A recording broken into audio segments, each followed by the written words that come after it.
Parler de la Nouvelle-Calédonie, Stéphane. Oui, alors quel regard portez-vous sur les émeutes en Nouvelle-Calédonie? Et faut-il faire la réforme du corps électoral de l'île coûte que coûte, comme le demandent les loyalistes, ou la suspendre tant que le calme n'est pas revenu, comme le demande un certain nombre de partis d'opposition? Comme le Rassemblement national ou la France insoumise, moi je crois que chacun assume ses positions. Il me semble qu'aujourd'hui, le grand danger serait de donner raison à la violence. Une fois de plus, une fois de trop, dans notre pays, de considérer que la violence peut avoir le dernier mot. C'est cela qui me semble irresponsable dans la position. Il faut mener la réforme à son terme. Il faut, d'abord cette réforme, elle est nécessaire, elle est le résultat de 3 référendums successifs, de tout un processus entamé depuis des années dans le cadre des accords de Nouméa. Par 3 référendums, les Calédoniens, avec un corps électoral gelé pour garantir l'expression démocratique de toutes les parties de la population calédonienne, par 3 référendums, les Calédoniens ont dit que la Calédonie était française et qu'ils voulaient rester français. Maintenant, il faut sortir de cette situation temporaire créée par les accords de Nouméa, et il faut bien sûr que tous les Français aient le droit de vote en France, dans les territoires où ils sont nés parfois, qu'ils font vivre par leur travail, où ils vivent depuis longtemps, et c'est évidemment une nécessité démocratique absolue.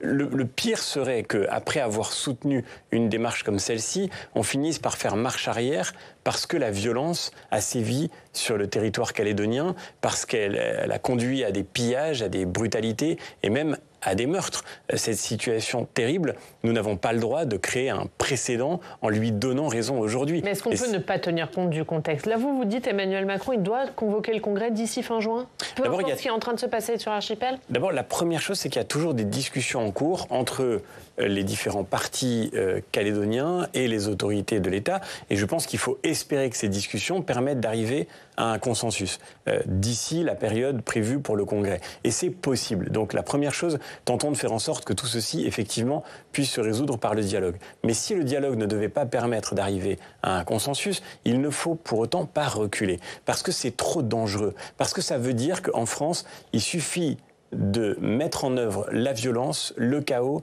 et le meurtre pour pouvoir avoir raison. Et moi, je redis ici que je trouve irresponsable et révoltante la position de partis politiques comme le Rassemblement national qui ont voté en faveur du dégel du corps électoral et qui 3 jours plus tard, au motif que la violence a frappé la Calédonie, décident de changer de position, de considérer que ce dégel est irresponsable alors qu'ils l'ont voté eux-mêmes et par ailleurs de promettre un nouveau référendum comme le fait Marine Le Pen dans 40 ans. Qu'est-ce que ça veut dire un nouveau référendum dans 40 ans? Ça veut dire que la situation en Calédonie reste gelée. Ça veut dire qu'on empêche les gens de se projeter, qu'on les empêche d'investir, de construire, de transmettre. C'est évidemment une folie. Et surtout, c'est le signe, encore une fois, d'une situation de faillite politique qui dure depuis trop longtemps dans le pays, qui fait qu'on finit par céder devant la violence. C'est le précédent de Notre-Dame-des-Landes qui finit par avoir raison. Mais qu'est-ce qu'on fera du coup demain si de nouvelles violences devaient frapper dans les banlieues en France, comme lors des émeutes de l'an dernier?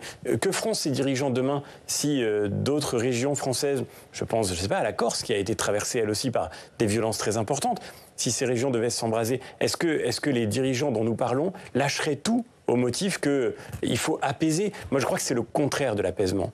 L'apaisement, ça consiste à montrer de la fermeté. Donc là, il est en train de céder à la violence pour vous, Emmanuel Macron? Non, Emmanuel Macron, on verra ce qu'il va faire. Je pense qu'aujourd'hui... Mais s'il renonce au Congrès dans les prochaines semaines, c'est qu'il ça me paraîtrait extrêmement dangereux. Et je crois que malheureusement, il l'a déjà trop fait dans le passé. Notre-Dame-des-Landes, pour moi, c'est le signe d'une démocratie qui faiblit devant la violence lorsque déjà un référendum local avait été bafoué au motif qu'une minorité violente avait décidé de faire prévaloir la brutalité sur l'expression du droit démocratique. Il a beaucoup...